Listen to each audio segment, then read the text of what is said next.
Thank you all very much for coming here today. You all know who David is. He's the man who's been thinking family-friendly thoughts for the Conservative Party. I'm sure you've got plenty you want to quiz him about. But first, we haven't got much time, and I wanted to give David the opportunity to give us a flavour of the main policies that his party are going to... I'm going to give you a minute. I'm going to take my watch off. You've got a minute. Go. Right. Well, first of all, thanks very much for this opportunity. As you know, we politicians love talking to Mumsnet in a range of ways. I feel this is a bit like a job interview, which in a kind of way it is, I guess. And in terms of our policies, essentially we think families in Britain are under a lot of pressure. And we believe that where government can, it should try to ease the pressures that families face. And those pressures come in for work arrangements. So we're very keen on more flexible parental leave rules. Some of the pressures are for the way in which the tax credit system works, particularly tough on one-earner couples. That's something else we want to tackle. We're also very keen on the advice and support that health visitors can offer. I mean, when our kids were younger, there was still a proper nationwide health visitor service, and health visitors are under a lot of pressure now. We want to have more health visitors, going back to the kind of services they used to offer to all families, and some more on top. We're also very keen, of course, on helping families with things like access to better schools, which is something they all care about. And as our kids are a bit older, what I think about as well is some of the pressures that parents are under when their children are teenagers, who I think often get a very raw deal in the media, and trying to get into work, into training, into university. So through all the different stages of family life, we're trying to identify practical things we can do to help. And of course, not forgetting marriage. You touched on the benefit system. You also believe that in some way marriage should be recognised in the tax system. Is that right? Yeah, well, most advanced Western countries do in some way. And as I hope a Conservative government is able to bring down the burden of tax, one thing that we want to do in the lifetime of a parliament is particularly bring down the burden of tax on families. And one way to do that is to recognise marriage in the tax system. It's what they do in France, it's what they do in Germany. And we think that Britain should be in the mainstream of pro-family tax policies, and that normally involves recognising marriage in some way. So is that a tax break for married couples with children or married couples full stop? Well, those are exactly the type of options that we've got to look through, and there's a very lively debate, and I'm enjoying the debate. And some people believe that it should be like the married couples allowance was in the past, when it was all married couples. Another option is the so-called transferable allowance, which would enable families where there was only one earner, the other person to transfer his or her allowance across. You could have it for families with children in particular. There are various ways you could do it, but we have not identified which is the best way at this stage, because I'm afraid I think it's unlikely to be in the first budget. We simply don't have the resources straight away, so it's not something that we're going to be doing straight off. So for that reason, we don't have to plan in great detail for something we would hope to do in our very first but would budget.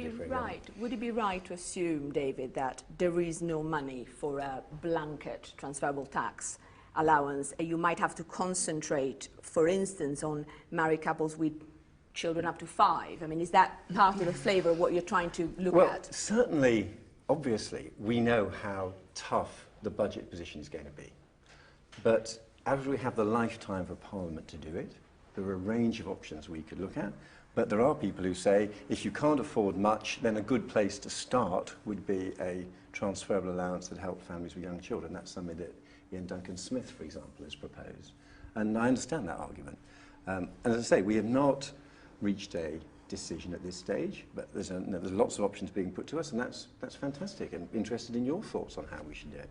But you have reached a decision that what you're interested in is families where the parents are married, and you're not going to support families where the parents aren't married. Well, there are lots of ways you can support families that are cohabiting as well, and they would actually, for example, benefit from our proposals on tax credits. But when it comes to the tax proposal, I mean, there's a range of arguments. I think one of the most powerful arguments as to why we should only stick to marriage is that's the least intrusive option.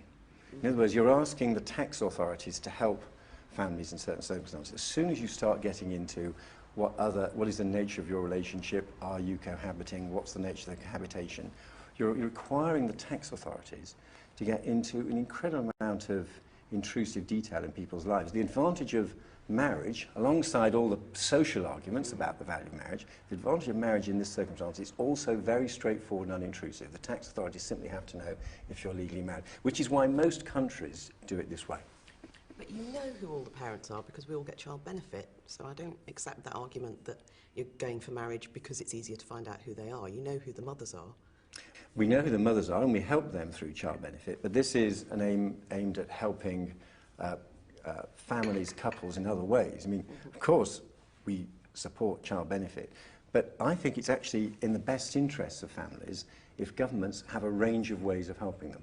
And that's why in most countries you help families through the benefit system, and we've got child benefit and we've got tax credits, we want to improve tax credits, but most countries also try to help them through the tax system. And a combination of trying to ease the burden of tax on families, plus also offering them a fair deal in benefits, I think is in the long-term best interests of British families. What are you actually trying to achieve, though? Are you trying to keep more couples married? Are you trying to get people who aren't married now to be married? And do we actually have any evidence that marriage tax incentives actually work? I mean, there's a huge pressure on the budget at the moment, and I'd really like to see some serious evidence that it is working. What we're trying to do is simply, if you are looking at where you could bring down the burden of income tax, which I as a Conservative hope that a Conservative government will be able to do, I think it's quite important that we try to focus those income tax reductions on families in some way. So this is essentially a decision that if we can bring down the burden of income tax, one of our priorities for reducing the burden of income tax is on families. And then you look at how to do it, and we're looking around advanced Western countries, seeing how they do it, and most of them do it in some way through a recognition of marriage. And it can be, as has been proposed by Ian Duncan Smith, you know, for those people who are one-earner couples, and that is a really effective way of helping families under one of the big pressures I was talking about at the beginning, because a lot of poor families are one-earner families. If you are a one-earner family, you're quite likely to be on a low income. So a measure that helps you transfer an allowance from one to another would be quite an effective way of helping families under financial pressure, and that's one option. Far more likely to be on a low income if you're a single parent. Absolutely. Yes, and you are, and of course, less than half of lone parents are working, so fewer lone parents are in the income tax system anyway. So you help lone parents in other ways. You help lone parents through child benefit.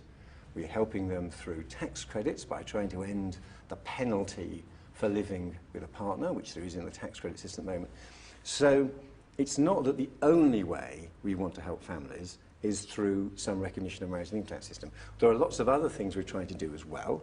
We're just trying to do, like countries that are more successful than us in backing families and backing children, by and large, don't put all their eggs in one basket. They help them in a range of different ways that help with a range of problems. And there is a real problem that some families are really feeling the financial pressure because they're paying a lot of tax. We want to try to bring that down. But surely it's better as a fundamental principle in a time of scarce resources to focus those resources on the basis of need, not on the basis of relationship status. Well, there are... This doesn't seem to make any sense. Well, I think it's right for Britain to try to bring down the burden of tax. So one question is how you bring down the burden of tax, and putting families at the front of the queue is a good.